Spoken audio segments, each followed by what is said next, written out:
Baka kaya tayo pinagtagpo ng maaga dahil hindi tayo sabay tatanda.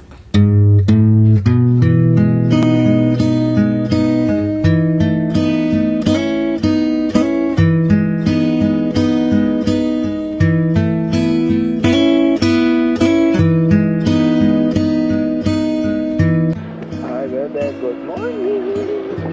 Andawin na po ako sa work. Love you. Sleep ka lang, tsaka tumingin ng ganyan sa akin.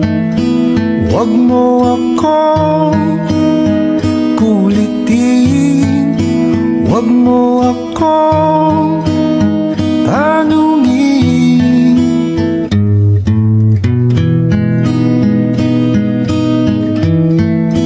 Dahil katulad